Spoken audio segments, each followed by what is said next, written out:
you guys that Anita Among had accumulated a lot of power and influence, both within the institutions of state. She had absolute mastery of parliament, but she had also amassed a lot of influence in the judiciary. She had amassed a lot of influence in other institutions of state. But more than that, she had gone beyond that and gone into civic institutions like the NRM, where she defeated the Kadaga by 93%. Anita Among joined NRM 5 years ago. Kadaga has been in NRM since 1989. She had been speaker for 10 years, deputy speaker for 10 years, speaker for 10. That's 20 years as speaker. To wallop her by 93% in an NRM electoral contest must have sent shockwaves down Museveni's Spain. Why? To win the contest inside the NRM, Charles, you look at the electoral college, you have all chairmen of LC3 across the country, all mayors of cities, municipalities, and town councils, all LC5 councillors, all chairpersons of LC5. You have to have all these leagues, the Veterans League, the Women's League, people with disability, youth, veterans, the elderly, all those leagues, and then the entrepreneurial league. Then you have, from that you come to all members of parliament. That's a constituency covering the whole country, covering every single sub-county. And within 5 years, you have built a powerful infrastructure to win by not 55, not 60, not 70, 93%. So I felt that the influence she had accumulated in the parliament and other institutions of state, and also she had captured institutions of civil society. I told you that if you go to parliament, she used the parliamentary commission to give jobs to powerful journalists, to influential businessmen, their sons.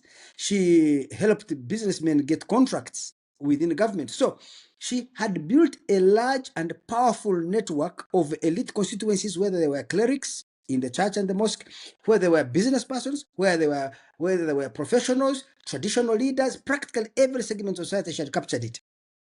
It was obvious to me, and I said it in that last podcast, that therefore she became a threat to power. Now, what happened? What did we see last week? Kale eno ninza ogamba nti ye operation obudde buze kubonaabwo omukyalo oyo golaba ku sikurrini wemera ntandisiza enjogera ya Bismarck gye yayogerako mu biseera biri yagamba nti the liberation of the nation yali ategeeza ku Germany yagamba nti won't be achieved by mere speeches and resolutions of the majority but by blood and iron. Ninza okugamba nti omukyalo oyo gwolaba ku sikurrini n'akamwenyu yalinza okugamba nti the liberation of Uganda tegenda beera ng'esalibwawo kale no oba okusinziira ku ye ng'esalibwawo ba majority abana Uganda oba mere speeches oba munnange n'omukulembeze ali mu buyinza wa kitiibwa General Yoweri Kaguta Museveni kale no ng'amaanyi gabadde mu ngalo ze kale n'ebifulumye byogenda okuwulira byessaagala muntu yenna abeere ng'asigadde mabega olw'olulimi.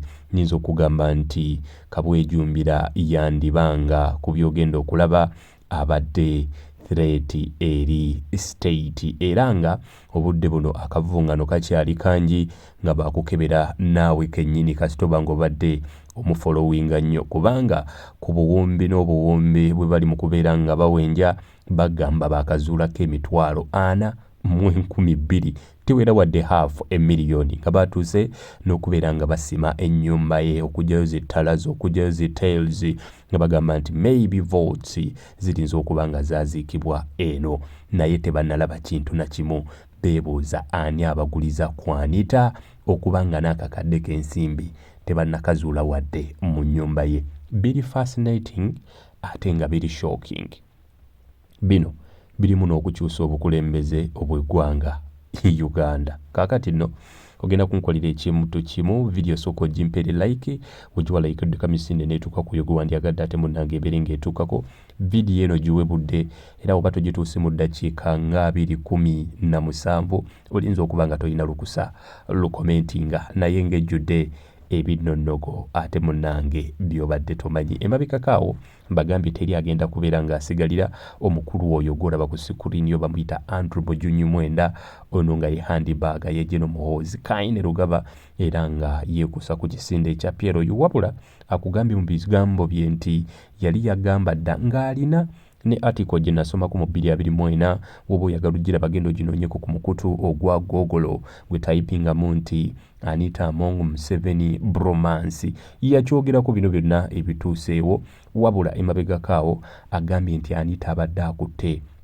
state systems zonna omukulu zaakozesa okubeera nga afuga powers oba Uganda ng'azirina mu ngalo ze nga ne states ze NRM ngazo ng'azirina nga yatuuka n'obuwangula omuntu amaze emyaka egiwera 4 mu NRM ng'amuwanguza 93% ng'akozesa ssente wabula nga obuvvu buviira ddala ku bwerosi wano paka mu paalamenti saako n'ababaka bakukasi nga bonna bakkiririza mu ye kaakati kebyayingiddemu ne parliamentary voting imbu erinza okukyusa obukulembeze bw'eggwanga bino weetaaga obyewulirireko from the horse's mouth tutandise mu butongole. What we saw last week was a convergence of two different but compatible interests and pursuits. On the one hand, there was the need of President Museveni to clip her wings. On the other, there was the need of General Muhoozi, who is hostile to corruption and ostentatious living by public officials, to get rid of her. So father and son, commander-in-chief and CDF had a convergence of different but compatible interests and pursuits, and they converged around her. Both of them needed to get her out of the way. But the decisive factor in this battle was, of course, Museveni. It is Museveni's word that would have the final say.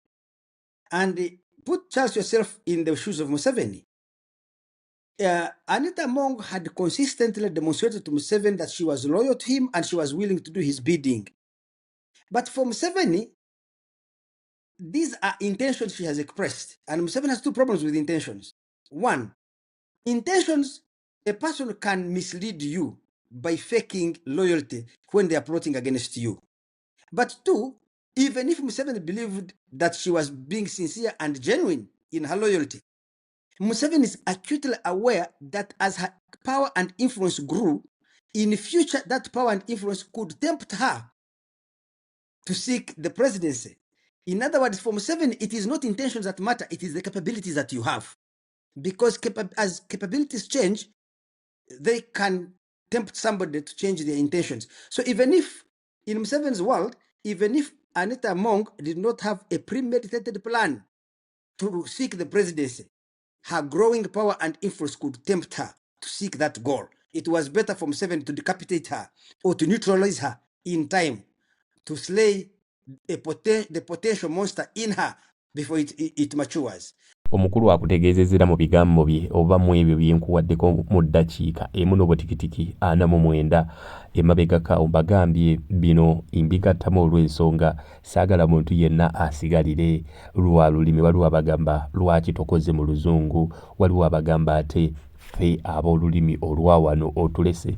Njagala vidiyo eno nga buli omu alaba era n'ategeera ekyo ekiba kyogeddwa, kozi vidiyo eno ya mugaso nnyo gwe okumanya biki ebitambula gy'otali naddala how the state gy'oyinako right era gy'oyinamu share weefugibwamu. Wabula nga mwenda agamba nti Anita Among oba ne Muzeeyi Museveni oba President Yoweri Kaguta Museveni kale nno baali bakwataganira ddala era babadde bakwataganira ddala, wabula ate ekizibu we kijjidde kwe kubanga President Museveni alaba nti ono atandise okubeera nga afuuka threat eri obukulembeze era n'agamba nti wadde Among abadde royal nti talina buzibu bwonna bwe yakoze ku president, naye nga ye ng'omuntu amanyi nti in future omuntu wafuna influence asobola okufuna that intention of presidency. Y'ensonga lwaki bino bituukawo era abalowooza nti kikyali ku corruption scandal mulinza okubanga muli off track kubanga gye tweyongera n'ebyamu okubeera nga bisomoka. Wabula ayingizaamu awo General Muhoozi Kainde Lugaba ng'agamba nti ye ate yayagadde gettinga lead of omuntu alinza okubeera corrupt olw'ensonga nti tayagala corruption. Eyo tetujja kugendayo, buli omu alina divergent views. Kaakati waliwo ebyatuukawo ku lunaku olwatandikira ddala okubeera nga Among agombebwamu okutandika okusaakinga ennyumba ye nga kigambibwa ku muntu ono era nti waliwo n'abamu ku bakuumi be oba ab'SFC abaamulumizibwa kubanga it was a calculated move nga bamuggyako baggaadi be nga tayagala bamugibweko nga muzeeyi agamba nina kuwa BCFC kaakati njagala tuwulirize nabwegendereza. Now, and how did Museveni plan this? Now, last week when we did this show, it was a Thursday. I told you that she had a meeting with the president. And I realized the media did not get the details of that meeting. So they go to State House. When they reach State House, there is Kadaga there. There are 3 bishops, one for the Catholics, one for the Protestants, another one is the chairman of the Pentecostal bishops and priests or pastors. And then I think there was an Aloysius in the meeting. There was the president and Anita Among.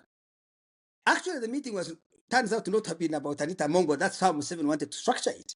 When they enter the meeting, Museveni plays an audio and a video where Kadaga had gone to a witch doctor and asked the witch doctor to bewitch and kill Museveni, Mama Janet, Saleh, Muhoozi, and Anita Among, 5 of them.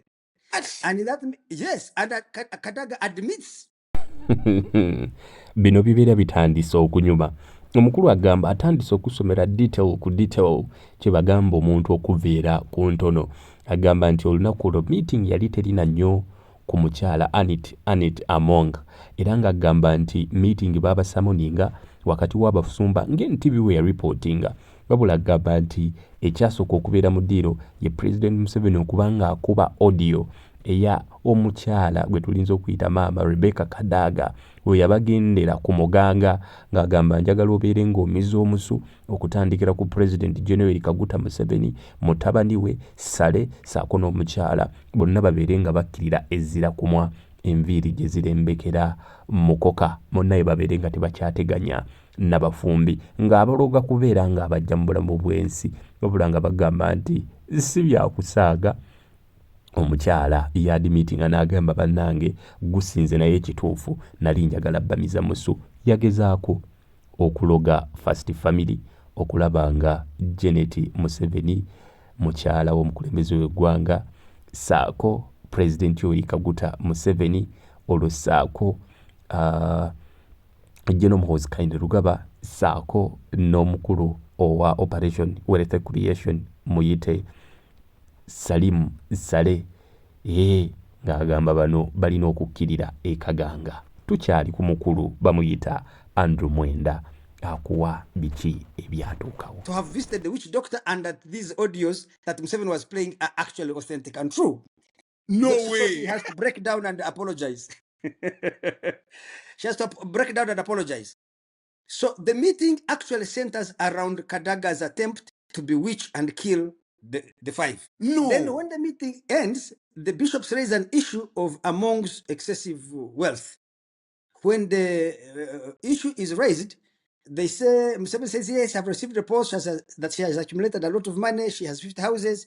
But this information, I need to verify it because I know her house in Ntinda, I am the one who bought it for her. This house in Nakasero, I contributed the money to her buying and building it. The house in Chigo, I also gave her some money. So I know about that. And the farm in Bukedia, I am the one who gave her 200 cows. When I visited after 5 years, they had grown to 2,000 or something like that. So at least some of this wealth, I know about it, and I was an active participant in their creation. Now, what I need to investigate is these other 50 houses they're talking about.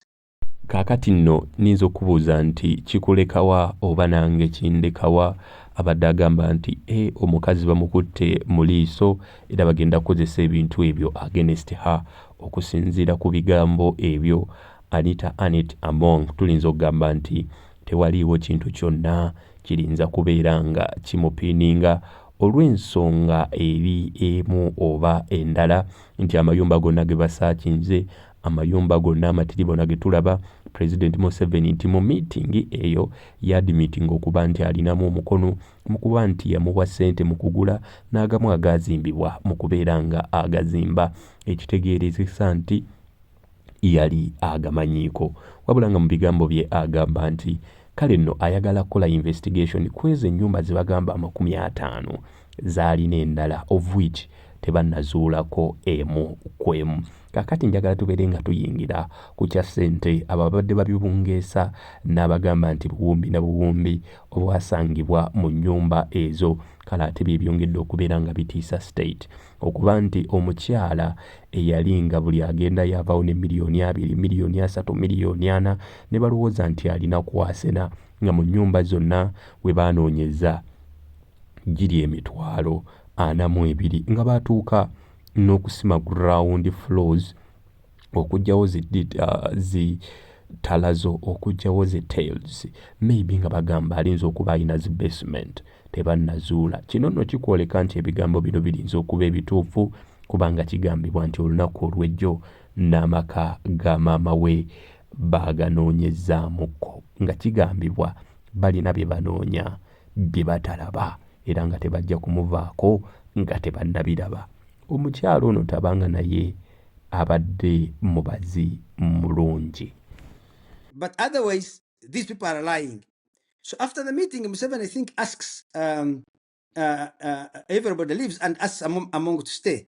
And Among, since the CDF General Hose had said, endorse somebody else, the president says, no, you don't have to worry. You remember, the sake of NRM has already endorsed you.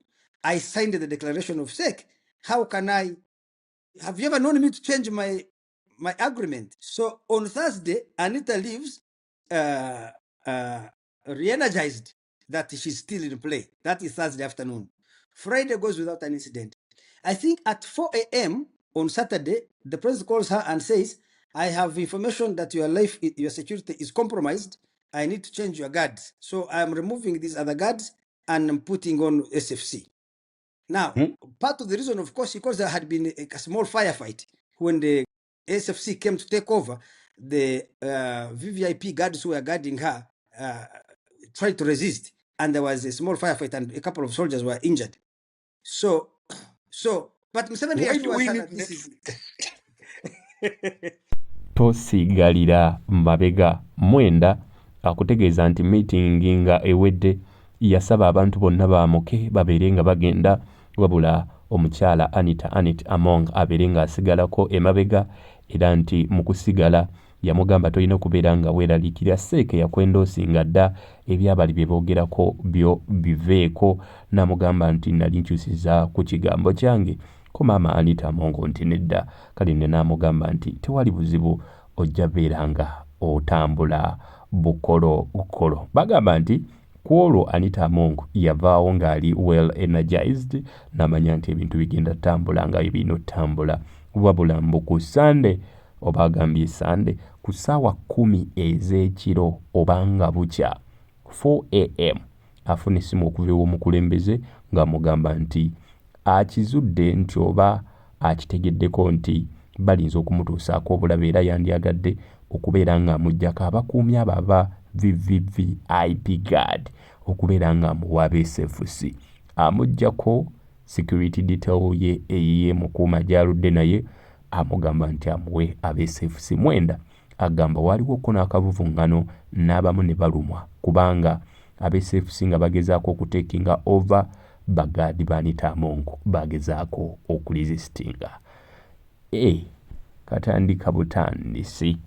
So Museveni reassures her that no, I'm just changing your guards. Now it is on Sunday that they actually come now to search her house, to search for money and other hidden treasures. And it turns out they can't find the money, so they begin digging the tiles in her house, in her staircase. They think there is a vault under the staircase. Finally, they find only 402,000 shillings. Okay. Which was in a box in her son's bed. So in her son's bedroom. Even that part is true. That they only found 402,000, not the. No. The other one was social media banter. It wasn't true. Okay. So now, of course, everyone who knows Anita Among knows Anita Among used to keep huge tons of cash in her house. Everybody who went there walked out with $50 million, or rather with 50 million shillings or $30,000. She used to distribute a lot of cash. And the question, of course, for security is, where did this money go? Did she have such a highly sophisticated vault that she could have pressed the button and some place in the house opens? And because you come Sheng, if we search your house, maybe we may find $1 million, at least mine. You may find about 6. Maybe, Or you may but find me, about 6 billion or something. I have to keep some cash at home in case anything happens. I can't go to the bank and I can't use mobile money. So I am inclined to believe that how could it be that they did not find a lot of money at Anita Among's house? That is what has defied my thinking. So ndowooza mubiwulidde bulungi n'atamanyi lulimi lunyaanyimba ennyo bagamba nti nga kagenze oba ku lunaku olw'essande okugezaako okubeera nga bakyekinga ew'omukyalo ono okuzuula ebyo ebikusika byalina nga kw'otadde n'obuwumbi bw'essente kyabeewunyisa okuba nti tebaazuula wadde nga n'emitwalo 42 gye baazuula baagisanga mu kisenge kya mwana. Security n'ebeera perplexed, yeebuuza omukyala abadde agaba miliyoni 5 waba agabye mu $3 $3.5 ng'oli amukyaliddeko oba abadde ayamba nga kiraga alina waasena zino alinza okuba nga alina eppeesa mu nnyumba ye lyanyiga eriri modernized ennyo sente ezo ne zibulawo baanoonya wonna wadde n'ekikumi ne batuuka n'ottema tails nga bagamba maybe yaziziika wansi nakati tebannabeera nga balaba wadde ekikumi. Ne Mwenda agamba ekyo naye kyamukubye wala kubanga ye ng'omuntu oba kaabushe nga gwalifa alinzeeko agamba kikubalinza okusanga ne miliyoni 1, 2 oba 3 oba 4 nti munnange mobile money wezifa oba nimanga sola ku accessinga banka zino zo zibeerawo mu cash naye yeewuwe baasanga emitwalo 42 ate baagisanga mu kisenge kya mwana. Tekatandika butandisi okunoonyereza mulowooza kunaggwa kati tweyongereyo. but what we see is that the primary driver of what we are seeing with Anita Among is an attempt by Museveni to neutralize not a rival, but a potential rival, because Museveni must anticipate threats and neutralize them before they materialize. He cannot afford to have a contest with someone, because I was talking to someone, he said, but look, Anita Among has developed a lot of contact with the police. She's the one who chairs the appointments committee that approves the appointments. And who knows if she has not yet started making inroads with soldiers. You may find she has reached out to some commanders and she has compromised them and you not know. So if anything happened and Museveni was not there, people's loyalties may change. And in that context, you may find you don't even have commanders underneath you. So this is a potential beast that needs to be slain in time before her teeth are ripe enough to act. I think that is the fundamental of what has happened.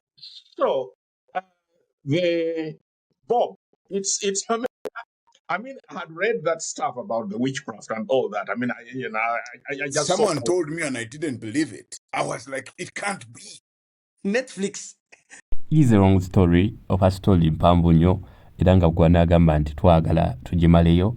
Here osobola okiteeka mu comment section n'ogamba nti tweyongereyo nayo, but for now nyinza okukulumirako ku biki ebyeyongerayo cause nkuleeteddeko bino batureactinze ku bintu bya dakiika 10 zokka 10 zokka ku ssaawa. Nyewe weeyongerayo eri olabira ddala nga omukyala Anita Among alinza okuba nga badde ne huge ambitions era nga badde asobola okubeera president wa Uganda addako cause boogeddeko ne ku nteekateeka gye twawulirako emabega ey'okubeera nti 2031 twandiraba we tuba abantu oba bannayuganda nga tebaresistinze twandiraba ku bukulembeze bw'obwa president nga bulondebwa ababaka ba parliament.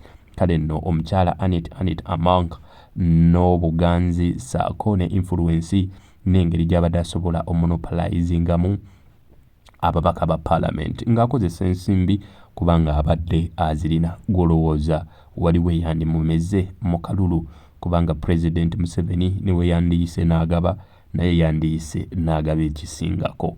Y'ensonga lwaki bangi bagambye abadde threat. Ebyo nno biri mu podcast eyo singa ogimalayo era gwagamba nti gitumalireyo osobola okiteeka mu comment section naye nga for now munzikirize mbeere nga mbeerekereza mu ababadde balowooleza Anita Among ebyenjawulo nizo ogamba ebyo byasobodde okubeera nga abawa nizo ogamba nti nsigadde nze Mr. Fewz era nga nizo okugamba nti omukama abeerenga abankuumira abatana subscribinga. Please subscribe so that information ngeno ate munange ebeere kusanga in your comfort zone nizo gamba abankuumire atakuumira impeera.